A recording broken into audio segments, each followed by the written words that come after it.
আরে আর বলিস না, আমি তো তোদের বাড়িতেই যাচ্ছিলাম। আর রাস্তায় তুমুল ঝামেলা হয়ে গেল, নাহলে তো কখন পৌঁছে যেতাম। আরে ঝামেলা হলো তো একটা বাইকওয়ালার সাথে। এত ফালতু লোক না, কি বলবো তোকে। আরে আমি তো সাইকেলটা নিয়ে যাচ্ছি, আর ধাক্কা মারলো। কে লোকটা? না না, লোকটা জোরে চালায়নি। আরে লোকটা বাইকটাকে একদম রাস্তার ধারে রেখেছে জানিস, রেখে পাশের দোকানে ঢুকেছে দোকান করতে। এবার আমি তো একটু জোরেই যাচ্ছিলাম তোদের বাড়িতে পৌঁছবো বলে, আর আমার সাইকেলটাই গিয়ে ধাক্কা মারলো ওর বাইকটাতে। ব্যাস, অমনি ছুটে চলে এলো দোকান থেকে।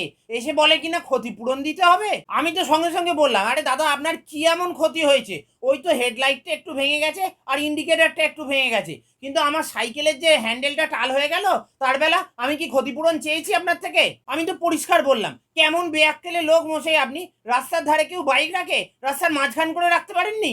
ও বাবা, বেটাতে কি সঙ্গে সঙ্গে আমার কলার ধরে নিয়েছে জানিস। কে আমি? না না, আমি ওর কলার ধরিনি। আমি কলার ধরবো কি করে? ও তো গোল গলা গেঞ্জি পড়েছিল। তবে আমিও সঙ্গে সঙ্গে ধরে নিয়েছিলাম ওর পাটা।